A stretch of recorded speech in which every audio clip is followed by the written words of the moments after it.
सगळ्यात आधी सर्वांना दहीहंडीच्या खूप शुभेच्छा. सौरभ, तुला माहिती आहे का, दिवसभरापासून आपण जय महाराष्ट्रावर आणि आपल्यासारख्या कित्येक वृत्तवाहिन्या खरं तर दहीहंडीचं कव्हरेज करतायत आणि या दहीहंडीच्या इव्हेंट्समध्ये, या सगळ्या कव्हरेजमध्ये खूप सेलिब्रिटीज येत आहेत आणि आपल्यासाठी ना आत्ता इथून पुढचा वेळ थोडासा खास असणार आहे. का माहिती आहे का तुला? नाही का? कारण ना आपल्या जय महाराष्ट्राच्या या ऑफिसमध्ये ना एक खूप खूप गोड सेलिब्रिटी आहे. तुला माहिती आहे कोण आहे? कोण आहे तू सांग. मी तुला सांगणार आहे, पण त्याआधी ना आपण स्वतः त्या खास व्यक्तीकडे जाऊया आणि कोण आहे ते आपण आपल्या प्रेक्षकांना सुद्धा दाखवूया लाईव्ह. कोण दिसत आहे आपल्यासोबत आहेत पुष्कर श्रोत्री. दादा, दहीहंडीच्या खूप खूप शुभेच्छा तुला. तुलाही दहीहंडीच्या खूप खूप शुभेच्छा. सौरभ, तुलाही खूप खूप शुभेच्छा. वा, स्नेहा कशी आहेस? मी मस्त. काय दिवस कसा गेला? एकदम मजेत. दिवसभर आम्ही कव्हरेज करतो आणि सगळ्यात महत्त्वाचं म्हणजे दादा, तुला मी पाहतोय तू ठाण्यात दिवसभर जो माईक तुझ्या हातात आहे ना, तो खरं तर हॅट्स ऑफ तुझ्या एनर्जीला. आणि इथे आल्यानंतर मला असं वाटलं होतं की दिवसभर तू ते दहीहंडीत बोलून बोलून सगळ्यांना होस्ट करून तू थकला असशील, पण तुझ्या आवाजात तीच एनर्जी आहे. काय नाही, ह्या उत्सवाची ही सगळी ऊर्जा आहे. कारण हा उत्सव ज्या पद्धतीने हे गोविंद साजरे करतायत ना, मी रस्त्यात पण इथे येत असताना बघितलं की ते स्वतःची काळजी कशी घेत आहेत. कुठे रस्त्यात थांबून कुणी पाण्याच्या बाटल्या घेत आहेत, एकमेकांना देत आहेत, काही रस्त्यात मिळेल ते खात आहेत, कुठे आराम करत आहेत, बसलेत. अशी रस्त्यात ट्रक्स दिसत आहेत, काही बसेस दिसत आहेत आणि गोविंदा पथकं इथून तिथे जात असताना स्वतःची पुरेपूर काळजी घेत आहेत. आणि त्या दहीहंडी उत्सवाला गेल्यानंतर मात्र मग त्यांचा जो उत्साह असतो, ऊर्जा असते, ती म्हणजे तुम्ही विचार करू शकत नाही. म्हणजे कधी कधी ते बघत असताना छाती धडधड धडधड धडधड धडधड होत असते. पण हा उत्साह आणि ही ऊर्जा त्यांच्याकडनं येते आहे. नक्कीच दादा. आणि हीच दादाची हीच उत्साह आणि दादाचा हीच सगळी पॅशन आपण घेऊन पुढे जाणार आहोत. मात्र दादाशी भरपूर गप्पासुद्धा मारायच्या आहेत, मलासुद्धा मारायच्या आहेत. पण दादा, सगळ्यात आधी तुला सांगू, आमची खूप इच्छा आहे की तू आमच्या जय महाराष्ट्राचं न्यूजरूम बघावंस आणि त्यासाठी मी सौरभला तुझ्याबरोबर पाठवते. सौरभ, आता आपला न्यूजरूम तू दाखव दादाला. इतके खास पाहुणे आले तर त्यांना असं थोडी सोडणार मी. हो, म्हणजे आपण एखाद्याच्या घरी गेल्यानंतर आपण नाही का अख्खं घर दाखवतो, हे बघा इथे आम्ही हे असं केलं आहे, इथे आम्ही असं केलं आहे. तसं मला सगळं हे बघायचं आहे आणि इथल्या लोकांची गप्पासुद्धा मारायची आहे. आणि प्रत्येकजण क्युरियस आहे आणि त्याचीच वाट बघतायत की कधी एकदा तुम्हाला त्यांना बोलता येईल, तुम्हाला प्रश्न विचारता येईल. आपण त्यांच्याकडे पण जाऊयात. पण त्याच्या आधी माझा एक प्रश्न आहे की आजचा दिवस नेमका तुमचा कसा होता? अरे अप्रतिम. म्हणजे लवकर उठलो. काल रात्री माझा मुलुंडमध्येच प्रयोग होता. तर प्रयोग संपल्यानंतर मुलुंडमध्येच माझी सख्खी मावस बहीण राहते, तिच्या घरी गेलो. तिच्या घरी रात्री 12 वाजता कृष्ण जन्म साजरा केला. त्यांच्याकडे छोटी बाळकृष्णाची मूर्ती आणि त्याला ना त्या छोट्या पाळण्याला अशी दोरी आणि त्यांनी असं ते पाळणा हलवत कृष्णाचं बालगीत गात कृष्ण जन्म तिथे साजरा झाला. आणि मग सकाळी लवकर उठून तुमच्याकडे कृष्ण जन्मोत्सव कसा होतो साजरा? माझ्या घरी जेव्हा आई कृष्ण जन्म साजरा करायची तेव्हा रात्री 12 वाजता पण करायची आणि दुसऱ्या दिवशी सकाळी दूध पोहे, दही पोहे असं नैवेद्य दाखवून आम्ही कृष्ण जन्म साजरा करायचो. पण तिथे माझ्या बहिणीकडे मी गेल्यानंतर तिथून मला ठाण्यात पोचणं शक्य होतं, लवकर पोचणं सोपं गेलं असतं म्हणून तिच्याकडे राहिलो आणि तिच्याकडनं पाहुणचार करून मग. आणि एकदा संकल्प प्रतिष्ठानच्या त्या दहीहंडीला गेल्यानंतर मला कळलंच नाही की मी संध्याकाळपर्यंत तिथे उभा आहे, मी काय करतो हे मला काही जाणवलंच नाही. संचारलं होतं. त्यांच्याकडे बघून वेगळा उत्साह येतो, तसंच झालं होतं. आणि पुष्कर दादा, आता आजची दहीहंडी तुम्ही बघता, दरवर्षीच तुम्ही वेगवेगळ्या पातळ्यांवर या दहीहंडीमध्ये सहभागसुद्धा घेता. तुम्ही लहानपणापासून बघितलेली दहीहंडी आणि आजची दहीहंडी यात काही फरक जाणवतो तुम्हाला? प्रचंड फरक आहे. म्हणजे थोडंसं कमर्शियल स्वरूप झालेलं आहे हे आपण सगळं जाणतो आहोत. आणि इलेक्शन्स जवळ आल्यानंतर त्याचं स्वरूप वेगळं होतं हेही आता प्रत्येक नागरिकाला माहिती आहे, आपल्याला माहिती आहे की इलेक्शन जवळ आल्यानंतर त्या दहीहंडीचं स्वरूप थोडं बदलायला लागतं. सेलिब्रिटीज जास्त यायला लागतात. आपण केलेल्या कामाचा लोकांपर्यंत थोडासा देखावा सादर केला जातो. असं ते होणारच आहे. कारण हे जग आहे प्रपोगंडाचं, हे जग आहे मार्केटिंगचं सध्याचं, त्यामुळे ते होतंच. पण पूर्वीच्या काळी हे असे मोठे मोठे थर लावले जात नव्हते. जेव्हा पहिल्यांदा 9 थर लावून विश्वविक्रम झाला 2010-11च्या सुमारास असेल माझ्या मते, ठाण्यातच, त्यावेळी मंचावरती मी उपस्थित होतो आणि तेव्हा हा विश्वविक्रम झाला आहे हे असं याची देही याची डोळा मी बघितलेलं होतं. आज पुन्हा ठाण्यामध्ये 3 मंडळांनी 9 थर लावले होते आणि आज ठाण्यामध्येच 10 थराने पुन्हा विश्वविक्रम वेगळा तिथे नोंदवला गेला. सो विक्रम होत आहेत, विश्वविक्रम होत आहेत. हा खेळ जगभरात पोचतो आहे. स्पेनमधले किंवा जगभरातले गोविंदा तयार होत आहेत, तिथेसुद्धा हा खेळ उत्साहात साजरा केला जातो आहे. पण आता हे जरा जास्त कमर्शियल झालं आहे. म्हणजे याचा खेळ झाला आहे, त्याचबरोबर याचा इव्हेंटसुद्धा झाला आहे, पण उत्सव कुठेतरी याच्यात हरवतोय. झाला आहे. उत्सव खेळ होतात, उत्साह होतात, पण आता जर त्याचा इव्हेंट झाला आहे. जुना उत्सव दिसत नाही आता आपला. ठीक आहे, न्यूजरूम मी दाखवतो सगळ्यात आधी. तर इकडे आमचं प्रोडक्शन कंट्रोल रूम आहे आणि तिथे सगळं आमचं फायनल आउटपुट जातं. तिकडे आपल्याला जाता येणार नाही आत्ता, कारण प्रचंड व्यस्त तिकडे आणि लाईट पण कमी आहे. आणि लोकांना त्याचबरोबर त्रास होणार नाही असं. नाही नाही, बिलकुल त्रास कोणालाच होणार नाही. उलट तुम्ही तिकडे गेलात तर काम सोडून ते तुमच्याशी बोलते. आणि इकडे इनपुट डिपार्टमेंट आहे, इकडे सगळ्या बातम्या वगैरे येत असतात राज्यभरातून देशभरातून, आणि त्या बातम्यांवर प्रोसेसिंग चालतं, ते म्हणजे या आउटपुट डिपार्टमेंटला. आणि इथे बरेच प्रश्न आहेत जे त्यांना तुम्हाला विचारायचं आहे. ॲक्शन बँडमध्ये लिहिणारे कोण असतात? ही सगळी टीम, हीच सगळी टीम का? अरे वा. आणि तिथूनच पहिला प्रश्न आहे तुमच्यासाठी खास. बिलकुल, करूयात सुरू.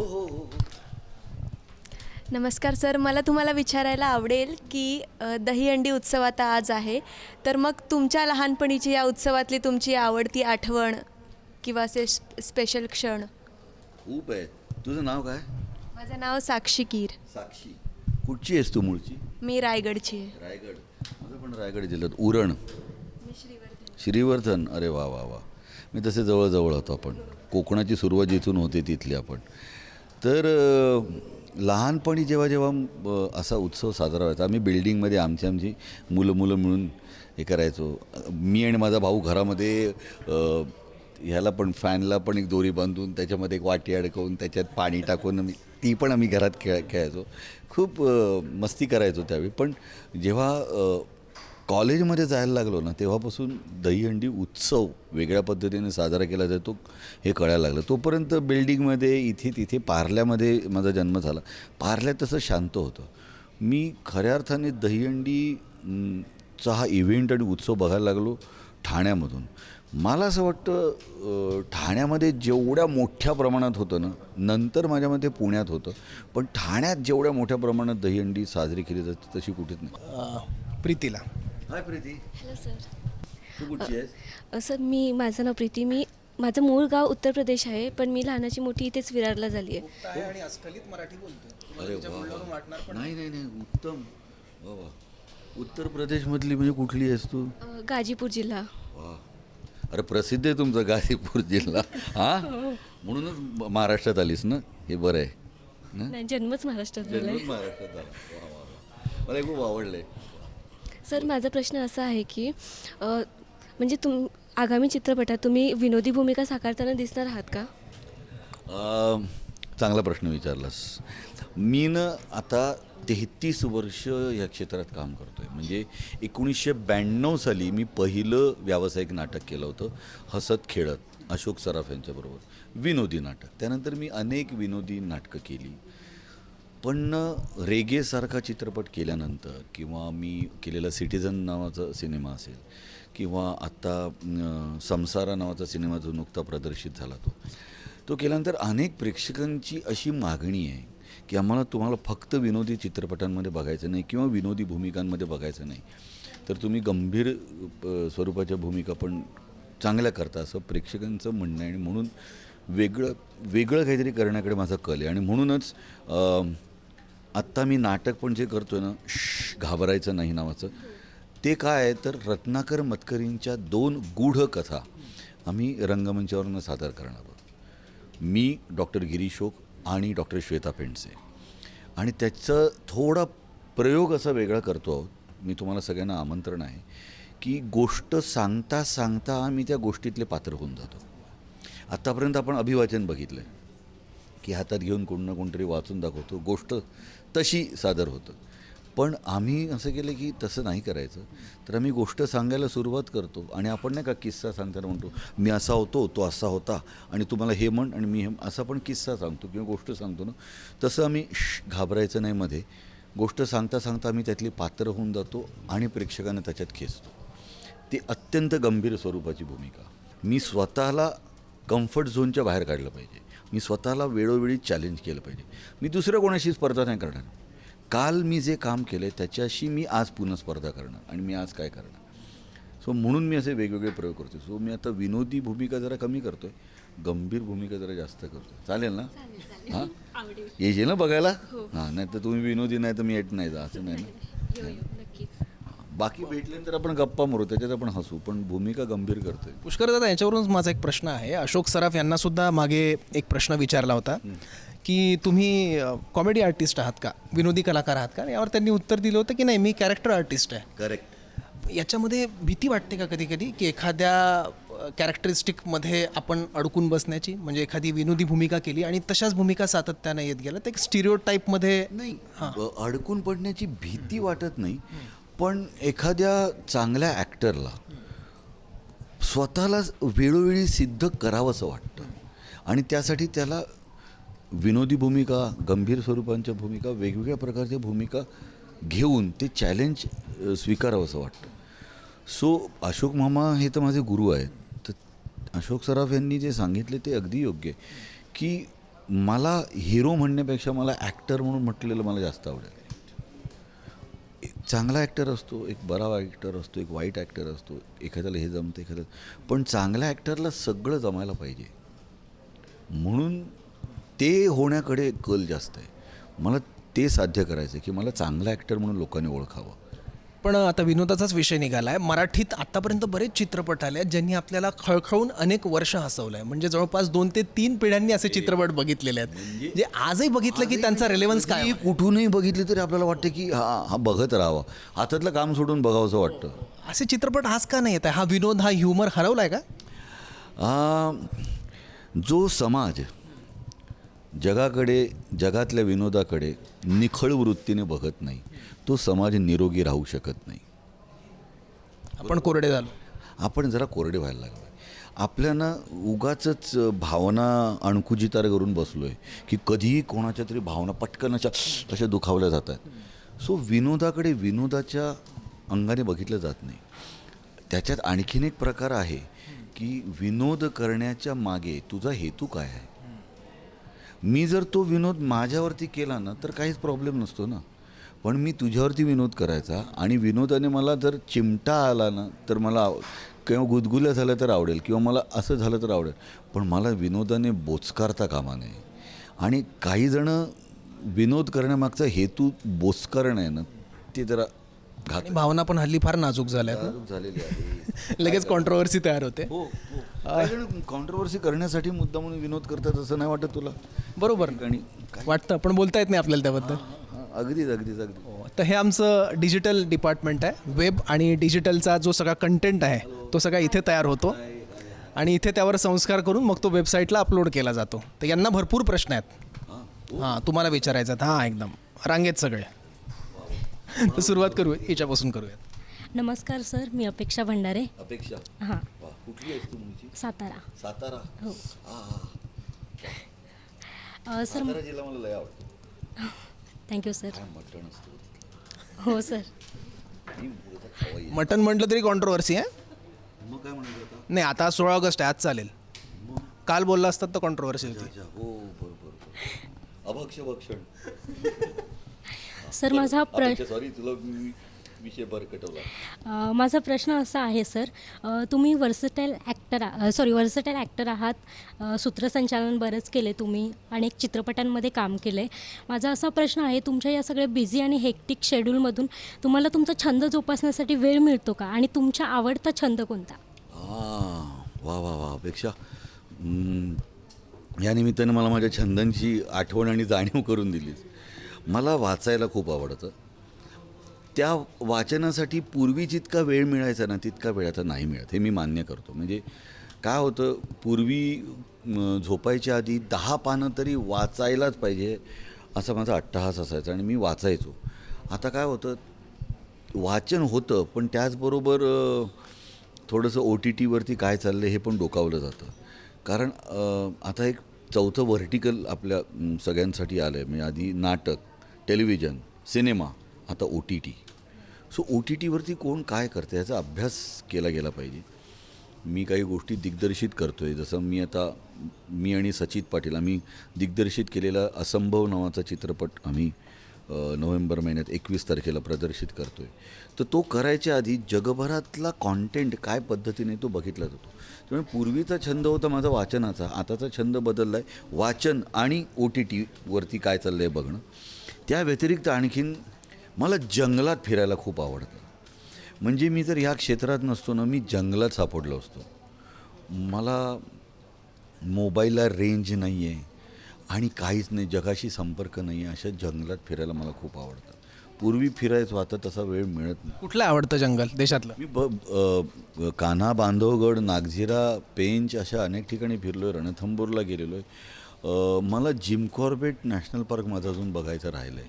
मी मारुती चितमपल्लींची, जिम कॉर्बेटची ह्यांची सगळ्यांची पुस्तकं वाचली आहेत. व्यंकटेश माडगुळकरांची वाचलेली आहेत आणि ती पुस्तकं वाचून काही पक्ष्यांचे आणि ह्यांचे मूळ नावं वगैरे, गुंडूर लावा वगैरे अशी नावं आहेत, हे बघून असं वाटायचं की आपण जंगलात जाऊन राहावं. म्हणजे मारुती चितमपल्लींचं पुस्तक वाचल्यानंतर मला जंगलाची खरी ओढ लागली. व्यंकटेश माडगुळकर यांची पुस्तकं वाचून मला जंगलाची ओढ लागली. सो वाचन आणि जंगल हे तसं त्यांच्यामुळे आलं. पण आता मला जंगलात जायला वेळ मिळत नाही. म्हणजे कंपनी पण पाहिजे ना तशी जंगलात जायला.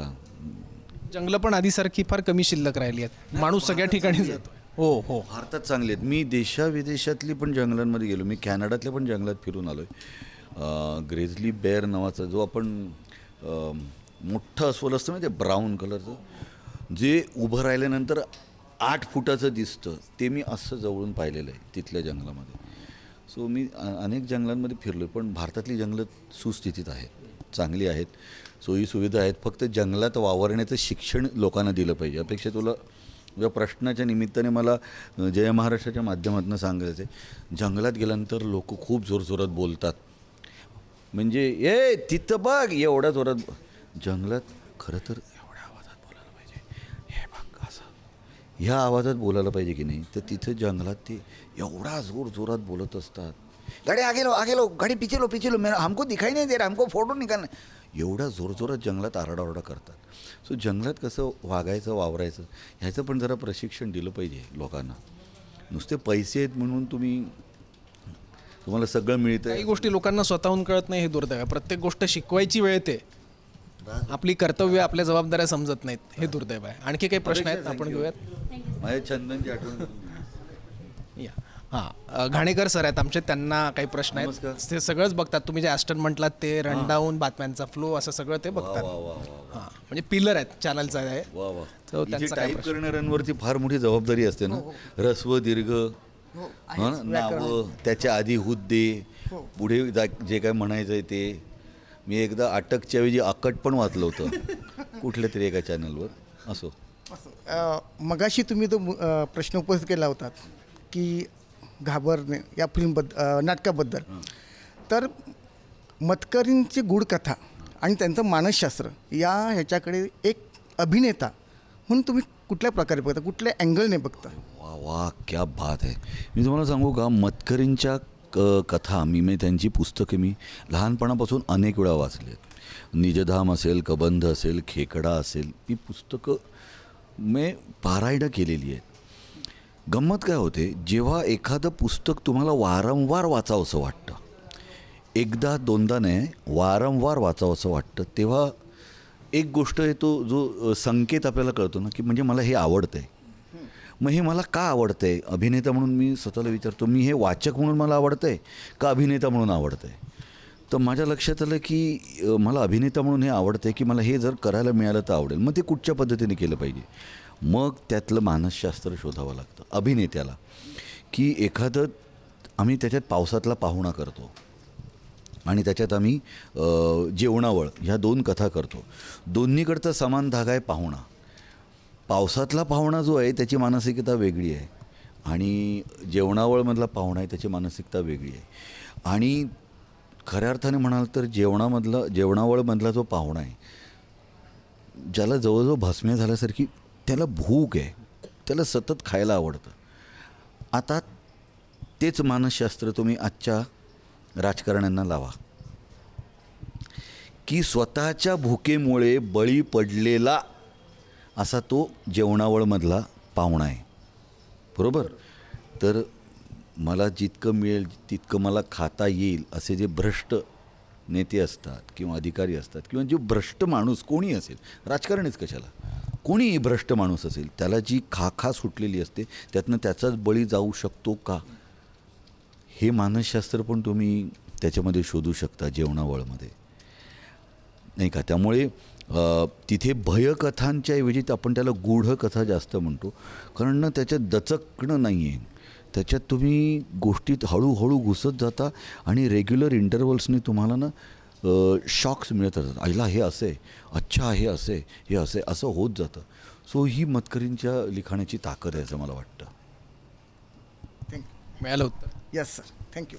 धन्यवाद. आणखी काही प्रश्न आहेत? बरेच आहेत, त्यातले काही मोजके घेऊयात आपण. नमस्कार, माझं नाव अवंतिका. अवंतिका झीवरती आमची माहिती आहे मला, हां? माहिती आहे, सिरियल होती. त्याच्यामुळे तुझं नाव अवंतिका ठेवलं का हां, तर? असंच आहे, म्हणजे घरचे तर तसं सांगतात मला. हो ना, वाटलंच मला. तुम्ही आत्तापर्यंत बऱ्याच सिनेमांमध्ये, मालिकांमध्ये काम केलं आहे, पण त्यातली तुमची आवडती भूमिका कुठली आहे आणि का? अगं असं नाही सांगता येणार. म्हणजे काय होतं, आता अवंतिकामधली भूमिका माझी अत्यंत आवडती. अविनाश कुलकर्णी नावाची भूमिका करायचो. अवंतिका लागायची 8 वाजता, 8:30 वाजता लागायची वादळवाट, त्यातली परताप खांडागाळी, ही पण भूमिका मला आवडायची.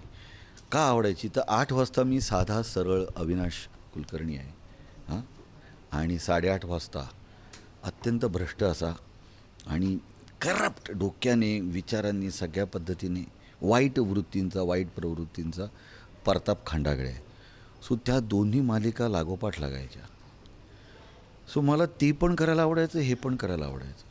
आजही मला सूर्याची पिल्लीमधला रघुराया पण करायला आवडतो, कारण रघुरायाची गंमत अशी आहे की तो पहिले 2 अंक काही बोलत नाही, फक्त त्याचं अस्तित्व जाणवतो. त्याला रघुरायाला सूर्याची पिल्लीमध्ये पहिल्या 2 अंकात संवादच नाही आहे, पण त्याचं अस्तित्व जाणवत राहतं.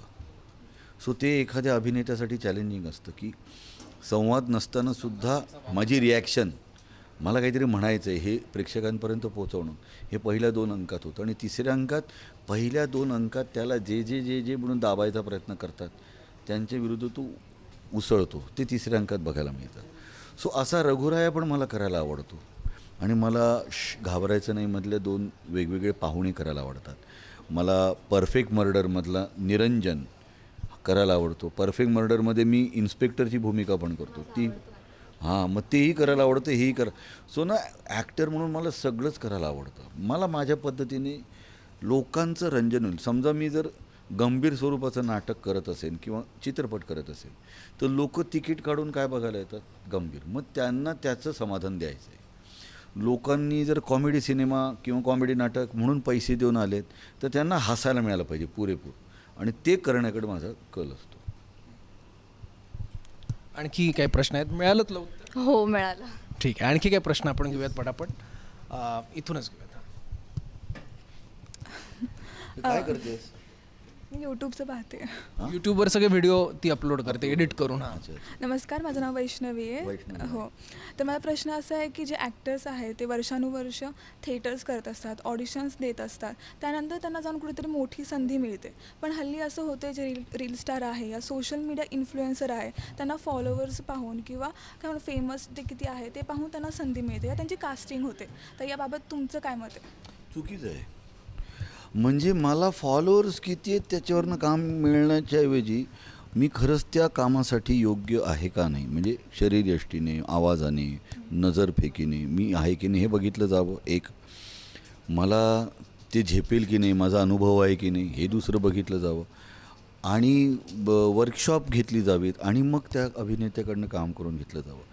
हे जे 30 सेकंदाचे रील स्टार्स आहेत, 30 सेकंदामध्ये हे करत आहेत, ते त्यांच्या पद्धतीने त्यांचं काम करत आहेत. त्यांच्या फॉलोअर्सना त्यांचा सिनेमा बघायला तिकीट काढायला सांगा, येतात का? त्याचं कन्व्हर्जन तिकिटात होतं आहे का? नाही. त्याचं तिकीट कोण काढतं आहे? प्रशांत दामलेंचं नाटक बघायला येणारा प्रेक्षक, प्रशांत दामलेचे फॉलोअर्स किती हे बघून त्यांचं नाटक बघत आहेत का? प्रशांत दामलेंसारखा माणूस, ज्याला मी गुरुजी म्हणतो, कारण मराठी नाट्य व्यवसाय इतक्या चांगल्या पद्धतीने जोपासला आहे, वाढवतो आहे. आणि जसं प्रशांत दामलेंच्या नाटकाला गर्दी होते ना, त्याच्यामुळे त्याचा फायदा बाकीच्या अनेक नाटकांना होतो आहे, की आज मी नाटक बघितल्यानंतर मला जो आनंद मिळतो आहे, मला हा आनंद परत हवा आहे, मग दुसरं कुठलं तरी नाटक बघायला जावं. म्हणून असा प्रेक्षक विचार करून बाकीची मराठी नाटकं पण बघायला जातो आहे. तो फॉलोअर्स बघून जात नाही आहे. तो काय बघतो आहे? हा मला आनंद देणारा कलाकार आहे की नाही. सो माझ्या मते हे फॉलोअर्स बघून ह्याला किती आहेत, आणि ते आजकाल विकत पण मिळतात. हो, ती विकत मिळतात.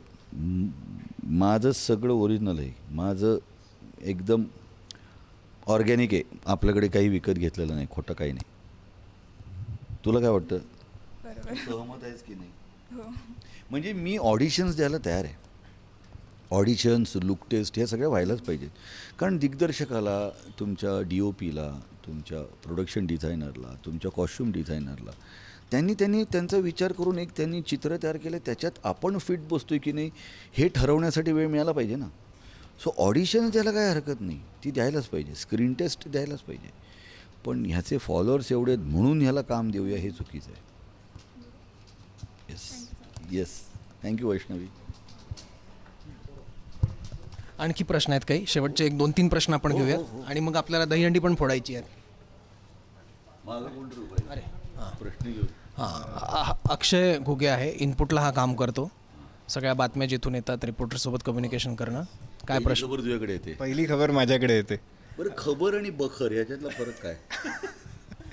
तसा डायरेक्ट फरक मला नाही सांगता येणार. हां, तो सांगू शकतो. बखर म्हणजे इतिहासातल्या ज्या महत्त्वाच्या नोंदी ज्यात असतात ती बखर.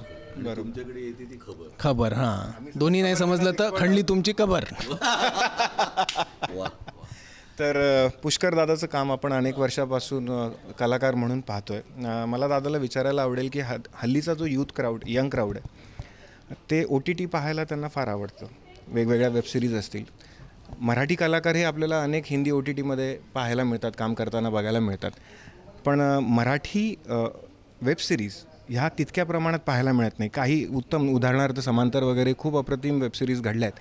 तर मराठी वेबसिरीजचा कंटेंट वाढण्यासाठी तुमचं काय मत आहे? तिथे तशा फार कंटेंट आपल्याला पाहायला का नाही मिळत? याचं कारण मी आत्ता अभ्यास केला. कारण मी आत्ता एक जगदीशा नावाची एक मराठी वेबसिरीज प्रोड्यूस पण केली आणि डिरेक्ट पण केली. आणि त्यानिमित्तानं मी जो अभ्यास केला तो सांगतो आहे. मराठी प्रेक्षक आजही टेलिव्हिजनला जास्त चिकटला आहे. त्यानंतर तो नाटक बघायला प्राधान्य देतो. आणि तिसरं प्राधान्य त्यांचं चित्रपटाला असतं. तिसरं का असतं? कारण जर मला थिएटरमध्ये जाऊन चित्रपट बघायला नाही मिळाला तर तो मला TV वरती किंवा OTTवरती बघायला मिळणार आहे. त्यामुळे फोमो म्हणतो ना, फिअर ऑफ मिसिंग आउट, ते मराठी चित्रपटांच्या बाबतीत कमी झालं आहे. हा एक मुद्दा झाला. आणि त्यामुळे ह्याच्यात त्यांची एक सांस्कृतिक भूक भागताना दिसते.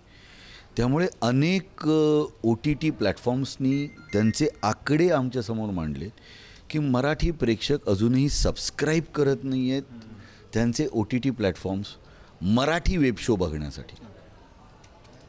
म्हणजे काही मराठीतले वेब शोज 100पैकी 10 मराठी लोकांनी बघितलेत, 90 अमराठी लोकांनी डब केलेले बघितले.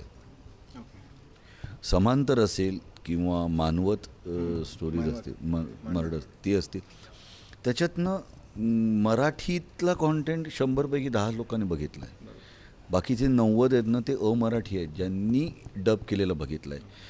तर मराठी प्रेक्षकांनी ह्या निमित्ताने हे OTT प्लॅटफॉर्म सबस्क्राईब करून त्याच्यावरचे मराठी कॉन्टेंट बघण्यासाठी म्हणून प्रयत्नशील व्हायला पाहिजे. तर चांगले वेब शोज मराठीत येऊ शकतात. अदरवाईज OTT प्लॅटफॉर्म्सवाले काय म्हणणार, जर हे बघत नाहीत तर आम्ही मराठी का करू? तेच तुम्ही बघाल तर तिथे मल्याळम कॉन्टेंट जास्त कन्झ्युम होतो, आपण स्पॅनिश कॉन्टेंट कन्झ्युम करतो आहे, आपण जापनीज कॉन्टेंट कन्झ्युम करतो आहे, कोरियन कॉन्टेंट कन्झ्युम करतो आहे, पण आपण मराठी कॉन्टेंट OTTवरती कमी कन्झ्युम करतो आहे. तो करायला पाहिजे. तो जेव्हा आपण सबस्क्राईब करून बघायला लागू तेव्हा त्यांना पण कळेल की हा मराठी प्रेक्षक आता यायला लागला आहे OTT प्लॅटफॉर्मकडे. नाही तर निश क्राऊडच येतो आहे. बाकीचा जो टेलिव्हिजनला चिकटलेला क्राऊड आहे तो नाही येते अजून तितक्या मोठ्या प्रमाणात. हा म्हणजे आकडेवारीने हे सिद्ध झाले म्हणून तुला सांगू शकतो अक्षर. थँक्यू. येस. तुम्ही सगळ्या प्रश्नांची उत्तरं देत आहात, तुम्ही थकले आहात याची कल्पना आहे, तुम्ही दिसू देत नाही आहे, तुम्ही तितक्याच उत्साही आणि एनर्जीने आमच्या सगळ्यांशी बोलत आहात, पण मी फार त्रास देणार नाही. शेवटचे 2 प्रश्न घेतो. अगदी अगदी बिलकुल. नमस्कार सर, मी कौस्तुभ. हाय कौस्तुभ. आणि माझा प्रश्न आहे की एक निर्माता म्हणून असे कुठले विषय ज्याच्यामध्ये तुम्ही तुमचे पाय बुडवण्याचं हे कराल? अच्छा, निर्माते म्हणून मला थोडा प्रोग्रेसिव्ह मराठी सिनेमा करायला आवडेल. प्रोग्रेसिव्ह म्हणजे प्रगल्भ, म्हणजे लव्ह स्टोरीज जर करायची झाली ना तरी आजच्या तरुण पिढीचं प्रेमाबद्दलचं म्हणणं काय आहे? कौस्तुभ, लगे तू हसायला लागला असं लव्ह स्टोरी म्हटलं. कोणीतरी आठवलं त्याला काहीतरी आठवलं. हां, नाही लव्ह स्टोरी म्हटलं तो हसला की नाही?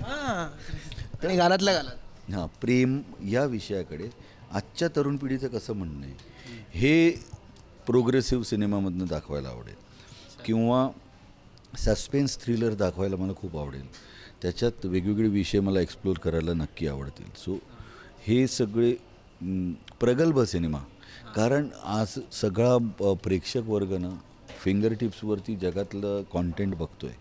कोण कुठे काय करते हे एका क्लिकवरती बघायला मिळतं आहे. जर आपली स्पर्धा त्यांच्याशी असेल तर आपल्याला पण तशा प्रकारचा कॉन्टेंट तयार केला पाहिजे, नाही का?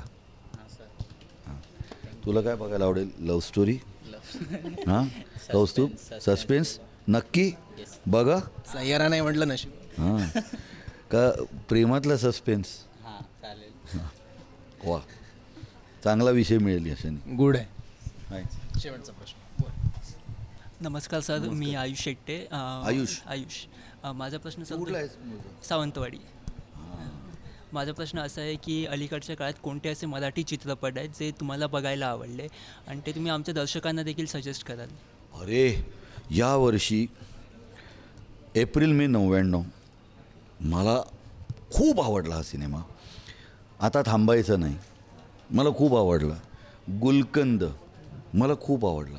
हे 3 सिनेमे मला बेतहाशा आवडले. म्हणजे मी जे भेटतील त्यांना सांगत होतो की प्लीज थिएटरमध्ये जा आणि हे 3ही चित्रपट पहा. तिन्हीची गोष्ट सांगण्याची पद्धत वेगळी आहे, तिन्हींचे विषय वेगळे आहेत, तिन्हीमध्ये कलाकारांनी तंत्रज्ञांनी फार अप्रतिम कामगिरी केली. सो एप्रिल मे 99, गुलकंद आणि आता थांबायचं नाही, हे 3ही चित्रपट मला खूप आवडले. त्यानंतर मला आवडला जारण, कारण तो परत माझा आवडता विषय आहे. सस्पेन्स थ्रिलर, नाही का, मानसिक आजार बिजार, ते मला खूप आवडतं. सो जारण मला त्यानंतर आवडलेला सिनेमा आहे.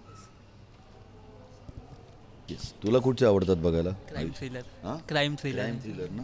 मग जारण पाहिला का? जारण बघेन, नक्कीच बघेन. बघ.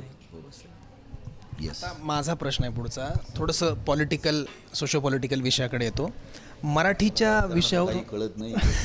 माझ्या इथून वरती 1 किलोमीटरवर राजकारण सुरू होतं. बरं, ठीक आहे, हरकत नाही. पश्चिम बंगालमध्ये आत्ता एक डिसिजन झाला आहे की रोज एकतरी शो तिथल्या प्रादेशिक भाषेचा दाखवावा, चित्रपट असेल तर 1 शो तरी रोज प्रत्येक थिएटरमध्ये, असा निर्णय पश्चिम बंगालमध्ये झालेला आहे. वा, अशा पद्धतीचा निर्णय आपल्या इथं व्हावा अशी तुमची अपेक्षा आहे का? अर्थातच आहे, अर्थातच आहे. म्हणजे गंमत काय माहिती आहे का, राज ठाकरेंनी फार पूर्वी असं म्हणून ठेवलं होतं की तुम्ही काही झालं की खळखटायक म्हणून माझ्याकडे येता, थिएटर मिळत नाही म्हणून माझ्याकडे येता. मी तुम्हाला थिएटर मिळवून देईन, मी तुम्हाला स्क्रीन मिळवून देईन, प्रेक्षक कसे मिळवून देणार? हा प्रश्न, हा सवाल अत्यंत योग्य आहे. त्यासाठी लेखक, दिग्दर्शक, तंत्रज्ञ, कलाकार ह्यांची पण एक जबाबदारी आहे की मला प्रेक्षक आणायचे असतील तर मला काम तसं केलं पाहिजे. मला जगभरात काय चाललं आहे ते एकदा बघून मग माझी जर स्पर्धा त्यांच्याबरोबर असेल तर तशा पद्धतीने काम केलं पाहिजे. तर असे जर काही सिनेमे जर रोज दाखवले गेलेच पाहिजेत असा जर कायदा होणार असेल तर तो आपल्या महाराष्ट्रात पण व्हायला पाहिजे. ठीक आहे, एक शेवटचा प्रश्न विचारतो. पॉलिटिकल नाही आहे पण मराठी भाषेबद्दल आहे. नको आहे तुम्हाला इथे. नाही नाही, कबुतरांबद्दल नाही आहे, कबुतरांबद्दल नाही, प्लीज. ते पण नाही अजिबात. मराठीचा नाही, मराठीचा विषय आहे. मराठीच्या मुद्द्यावरून मराठी कलाकार भूमिका घेत नाहीत असा एक आरोप होतो मराठी कलाकारांवर. तर त्याच्याबद्दल तुम्ही कसं बघताय कलाकार म्हणून त्या, कारण त्याला आर्ग्युमेंट असंही केलं जाते की कलाकार हा कुठल्या भाषेचा नसतो, जातीचा नसतो, धर्माचा नसतो. माझं तसं आर्ग्युमेंट बिलकुल नाही आहे. माझं स्पष्ट म्हणणं आहे, मला जे येतं ते मी करतो, बरोबर. मराठी भाषेविषयी जर मला काही बोलायचं असेल तर मी सोशल मीडियावरती लिहिण्यात वेळ घालवू का मराठी भाषेची महती, माहिती, गोडी गंमत सांगणारा कार्यक्रम सादर करू? तर मला त्याच्याऐवजी ते येतं ना, तर मी ते करतो. पूर्वी आम्ही आणि आमचे बाप नावाचा कार्यक्रम करायचो, ज्याच्यामध्ये सुद्धा आम्ही आचार्य अत्रे, पु ल देशपांडे ह्यांनी आपल्याला काय म्हणजे इतका मोठा खजिना देऊन ठेवला आहे, तो बघा, तो वाचा. आणि जोपर्यंत तुम्ही पुढची पिढी वाचत नाही तोपर्यंत काही होणार नाही. हाताला पुस्तकाचा स्पर्श झाला पाहिजे, नवीन पुस्तकाचा वास आलाच पाहिजे, स्पर्श पानांचा लागलाच पाहिजे. ते जो तुम्ही पुस्तक वाचत नाही तोपर्यंत काही घडू शकत नाही. हे सांगणारा आम्ही आणि आमचा बाप होता. म्हणजे काय, मराठी भाषेच्याबद्दलच बोलत होतो ना. आता आम्ही लाभले आम्हाचं भाग्य नावाचा कार्यक्रम करतो. म्हणजे काय, आम्ही समग्र मराठीतल्या कवी, गीतकार, लेखक, साहित्यिक यांनी काय काय करून ठेवलं. नाधो महानोरांनी काय केलं आहे, ज्या बाईला धुळाक्षरंसुद्धा येत नव्हती त्या बहिणाबाईने काय करून ठेवलं आहे. अरे केवढे असामान्य व्यक्तिमत्व. त्यांनी मराठी भाषेला अभिजात भाषेचा दर्जा मिळतो. म्हणजे काय होतं, इतक्या वर्षात संत ज्ञानेश्वरांपासून आजपर्यंत वैभव जोशी असतील, संदीप खरे असतील, या सगळ्या लोकांनी त्याच्यात जी त्यांच्या कलाकृतींनी भर घातली आहे म्हणून अभिजात भाषेचा दर्जा मिळाला ना. मग आता काय वा वा वा अभिजात भाषेचा दर्जा मिळाला गप्प बसायचं नाही. आता उलट जबाबदारी वाढली. तर पुढच्या जनरेशनला हे सगळं वाचायला मिळावं तर त्यांना काय वाचावं, कसं वाचावं, त्याचा आनंद कसा घ्यावा, वाचावं असं मुळात आपण काय देणार आहोत का, द्यायला पाहिजे. म्हणून तर त्यांच्यासमोर हे मांडणं की व्यंकटेश माडगुळकरांनी काय लिहून ठेवलं आहे, गदिमांनी काय लिहून ठेवलं आहे, पुलंनी काय लिहून ठेवलं आहे, आचार्य अत्रेंनी काय लिहून ठेवलं आहे, तिथे शंकर पाटलांनी काय आहे, दमा मिरासदारांनी काय, पुशी रेगेंनी काय, पुबा भावेंनी काय, सगळं बघा ना, वाचा ना. इथे लक्ष्मीबाई टिळकांनी काय लिहून ठेवलं आहे बघा, अरुणाताई ढेरेंनी काय लिहिलं आहे वाचा. ह्या सगळ्याचा आनंद घ्या. आणि ते जोपर्यंत तुमच्यात झिरपत नाही तोपर्यंत तुम्ही मराठी मराठी मराठी म्हणून सणासुदीला पैठण्या आणि झब्बा सलवार घालून आणि श्रीखंडपुरी खाऊन मराठी पण सिद्ध होत नाही. हे वाचा, पुढच्या पिढीला वाचायला द्या. मराठी नाटक थिएटरमध्ये जाऊन बघा, मराठी चित्रपट थिएटरमध्ये जाऊन बघा, तर तुम्ही मराठी असाल. मराठी आहात तर हे करायलाच पाहिजे. खूप सविस्तर स्पष्टपणे तुम्ही सांगितलं आहे की मराठीवरची भूमिका फक्त प्रतिक्रियावादी बिल नाही होणार अजिबात नाही. कारण कुत्र्यांवरून नाही नाही नाही, कबूतर उडाली आहेत आता. उडाली. हां, काय नवीन निर्णय काय झाले आता? काय नाही, सध्या तरी ताडपत्री टाकली आहे. हां. आता बघू काढता का कोणी परत. बरोबर. आणि मुंबईतल्या भटक्या कुत्र्यांविषयी काय करायचं? आता माझा पर्सनली वीक पॉईंट आहे कुत्रे, त्याच्यामुळे त्याच्याबद्दल मी काय बोलणार नाही तर माझी कॉन्ट्रोवर्सी होईल. मलाही आवडतात कुत्रे आवडतात, मी पण श्वानप्रेमी आहे, हो मान्य आहे. पण ह्याच्यावरती एक काय तो निर्णय श्वानप्रेमी संघटना आणि सरकार ह्यांनी मिळून घ्यायला पाहिजे लवकरात. नियंत्रण आवश्यक आहे. हो, नियंत्रण आवश्यक, मॉनिटरिंग आवश्यक. दत्तक गेले पाहिजेत. आपण स्ट्रे डॉग्स म्हणतो, म्हणजे रस्त्यावरचे कुत्रे, ते दत्तक घेतले गेले पाहिजेत, त्यांची निगा राखली पाहिजे, काळजी घेतली पाहिजे, डॉक्टर्स पुरवले पाहिजे, हे सगळं केलं गेलं पाहिजे. कारण काय रॅबीजमुळे जीव पण जात आहेत लोकांचे. भटक्या कुत्र्यांच्या चाव्याच्या केसेससुद्धा खूप वाढल्या आहेत. एका गावात तर अनेक जणांना लागण झाली होती. त्याच्यामुळं गांभीर्यानंच हा सगळा विषय बघितला पाहिजे. म्हणजे 90च्या दशकात माझ्याकडे एक मोपेड होती ज्याचा सायलेन्सर बिघडला होता आणि मी पार्ला स्टेशनला ती मोपेड पार्क करायचो, प्रयोगाला जायचो आणि पार्ला स्टेशनवरनं ती मोपेड काढली की त्याचा सायलेन्सर फाटलेला असल्यामुळे आमच्या गल्लीतल्या कुत्र्यांना कळायचं हा निघाला स्टेशनवरनं.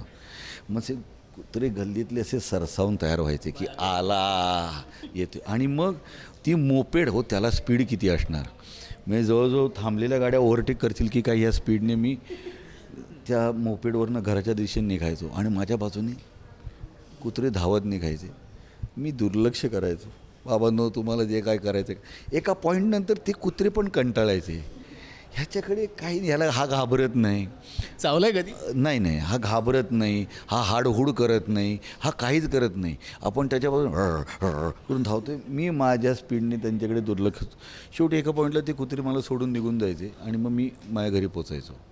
पण मला लक्षात यायचं की मी मोपेड सुरू केली की तिकडे ते सुरू झालेले आहेत, ते थांबणार नाहीत. त्यांना ते गाठण्यापेक्षा सोबत पळतोय, मागं लागलोय आणि समोरचा माणूस घाबरतो, याचा आनंद जास्त घ्यायचा असतो. माहीत नाही मला, पण नाही मी तो आनंद त्यांना द्यायचो. ठीक आहे पुष्कर दादा, मजा आली खूप बोलून. वेगवेगळ्या प्रश्नांची उत्तरं सुद्धा आज तुम्ही दिलीत आणि मराठी या विषयावर सुद्धा खूप छान पद्धतीनं तुम्ही तो विषय मांडला, माझ्या प्रश्नाचं उत्तर दिलं.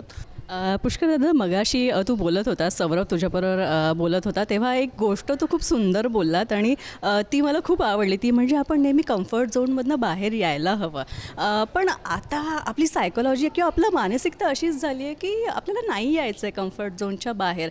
पण आता बाहेर यायचं म्हणजे नेमकं काय करायचं? इच्छा असते पण ते होत नाही, म्हणजे नेमकं काय करायचं? हे बघ, स्वतःला चॅलेंज करणं हे खूप महत्त्वाचं आहे. मी काल काय केलं आहे त्यापेक्षा मी आज काय जास्त बेटर करेन, किंवा काल केलेलीच गोष्ट मी आज अधिक चांगल्या पद्धतीने कशी करेन.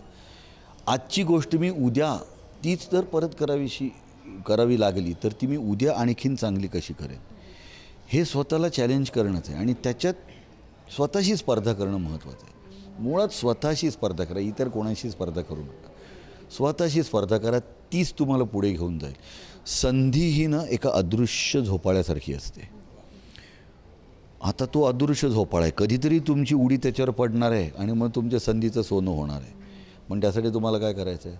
उड्या मारत राहायचं आहे. कधीतरी तुमची उडी त्या संधी नावाच्या झोपाळ्यावर पडणार आहे, हे लक्षात घ्या. सो तुम्हाला उडी मारायची आहे, तुम्हाला मेहनत करायची, तुम्हाला स्वतःला चॅलेंज द्यायचं आहे, तुम्हाला कम्फर्ट झोनच्या बाहेर पडायचं आहे आणि त्या संधी नावाच्या अदृश्य झोपाळ्यावर जाऊन बसायचं आहे. नक्कीच खूप छान. खरं तर पुष्कर दादा बोलतो आणि पुष्कर दादाबरोबर अशाच गप्पा मला माराव्याशा वाटतात. पण काही प्रश्न आमच्या संपादिका आहेत जय महाराष्ट्र वृत्तवाहिनीच्या वृषाली कदम, खूप छान पद्धतीने त्यांचं कॉर्डिनेशन असतं आमच्याबरोबर आणि वृषाली मॅडमनासुद्धा पुष्कर दादाला काही प्रश्न विचारते. वृषाली मॅडम, खरं तर इंटरप्ट करूच नाही असं मला वाटत होतं, कारण इतक्या सुंदर गप्पा चाललेल्या. पण आता स्वतः तुम्ही इथं आल्यानंतर मी प्रश्न विचारणार नाही असं होऊ शकणार नाही. मला आश्चर्य एका गोष्टीचं वाटलं की अभिनेता म्हणून आपण सर्वश्रुत आहातच, पण आपण नेते देखील होतात असं मला कळलेलं आहे. आणि तेही अगदी ऐन उमेदीच्या काळामध्ये आपण इलेक्शन लढलेलं असं मला कळलेलं आहे. तर तो नेमका काय किस्सा आहे मला नक्की जाणून घ्यायला आवडेल आणि आमच्या प्रेक्षकांना. हां, काय झालं, एका बेसावत क्षणी आमच्या ग्रुपवरती एक जबाबदारी आली. काय झालं की महादेव लक्ष्मण डहाणूकर महाविद्यालय, तिथे माझं माध्यमिक शिक्षण झालं. आणि त्यावेळी वेगवेगळ्या पॉलिटिकल पार्टीजचे जे यूथ विंग्ज असतात त्यांचे तिकडे इलेक्शनला लढणं असायचं. मी जेव्हा TYBComला होतो त्यावेळी आमच्या ग्रुपने असं ठरवलं की यावेळी आपण कुठल्याही पॉलिटिकल पार्टीला आपल्या कॉलेजमध्ये येऊ द्यायचं नाही. सो मी आणि प्रसाद देसाई नावाचा माझा मित्र जो CA झाला, आम्ही असं दोघांनी ठरवलं की मी चेअरमनला आणि तो जनरल सेक्रेटरी या पदासाठी उभे राहणार. आणि आम्ही असं म्हणणार की no entry to party politics. कॉलेजमध्ये ही वेळी मला वाटतं हे धाडसाचं होतं, प्रचंड धाडसाचं होतं. दुसरं धाडसाचं काम असं होतं की यावेळी इलेक्शनच्या निमित्तानं कोणीही मारामारी करणार नाही. मारामाऱ्या व्हायच्या कॉलेजमध्ये इलेक्शनला खूप मारामाऱ्या व्हायच्या, आजही होत असतील माहीत नाही, पण इलेक्शनच्या निमित्तानं खूप मारामाऱ्या व्हायच्या. तर मारामारी करणार नाही. ज्यांना कोणाला इलेक्शन लढवायचं आहे त्यांनी प्रत्येक वर्गात जाऊन त्याला काय म्हणायचं आहे ते भाषणाच्या स्वरूपात सांगायचं. त्यामुळे काय झालं की भाषण ज्याला करता येत नाही किंवा ज्याला बोलता येत नाही तो इलेक्शनला उभंच राहणार नाही. मुळात तुला बोलता आलं पाहिजे, तुझं म्हणणं मांडता आलं पाहिजे. सो आम्ही सगळ्यांनी जाऊन प्रत्येक वर्गात आम्हाला काय म्हणायचं आहे ते भाषणातून सांगितलं आणि लोकांना विद्यार्थ्यांना वोटिंग करण्याचं आव्हान दिलं. आणि त्यानंतर मी चेअरमन आणि प्रसाद देसाई जनरल सेक्रेटरी झालो. निवडून आलात. निवडून आलो त्या वर्षी. पण ते एकच वर्ष होतं यावर्षी आम्ही no entry to party politics.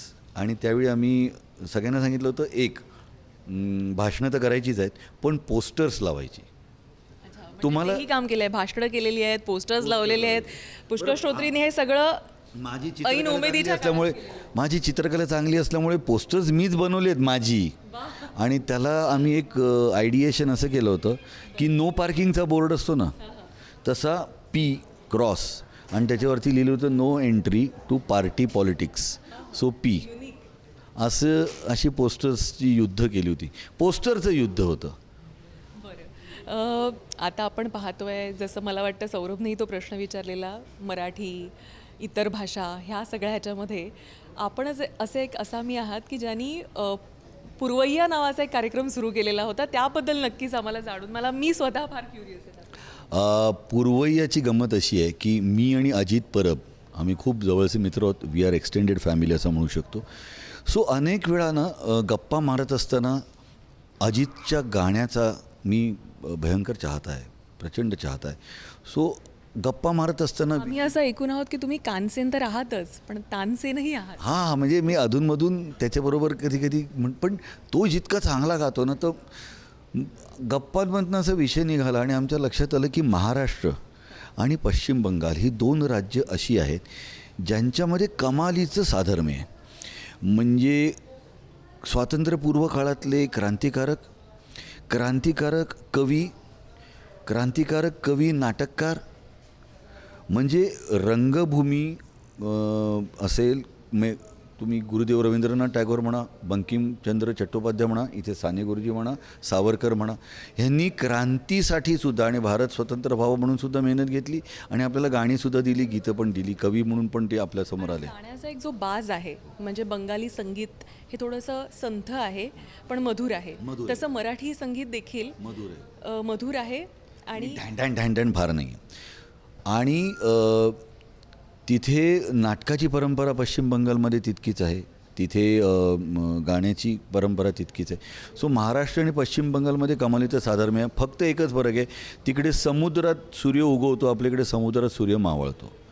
तर मग अशी संकल्पना आहे की पश्चिम बंगालमधनं उगवलेले जे संगीतकार आहेत, ज्यांनी महाराष्ट्रात येऊन ते तळपले, त्यांनी जी हिंदी गाणी दिली, त्यांच्या गाण्यांचा कार्यक्रम म्हणजे पूर्वय्या. म्हणजे काय तर सलील चौधरी, अनिल विश्वास, SD बर्मन, RD बर्मन, हेमंत कुमार आणि Kishore Kumar as music director यांच्या गाण्यांचा कार्यक्रम आम्ही सादर करतो. आणि त्यामध्ये सादर करत असताना निवेदन करायचं नाही असं ठरवलं. म्हणून प्रवीण जोशींनी असं लिहिलं, मी पुष्कर श्रोत्री नाही तर मी पुष्करचंद्र श्रोत्रोपाध्याय आहे.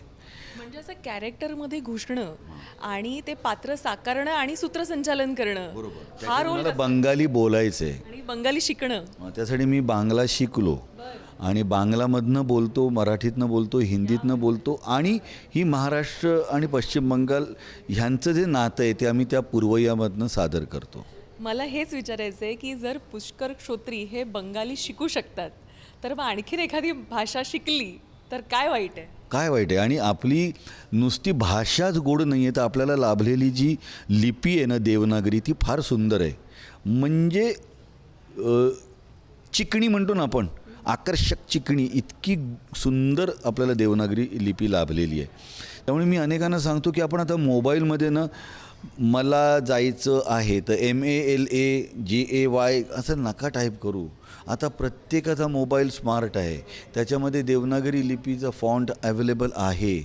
तर मग मराठीतला संदेश तुम्ही मराठीच्या इतक्या देखण्या देवनागरी लिपीमध्ये का तुम्ही टाईप करून पाठवत नाही? मी आग्रहाने सांगतो, मराठीतला संदेश देवनागरीमध्ये पाठवा. इंग्रजीतला संदेश असेल तर तो रोमनमध्ये पाठवा.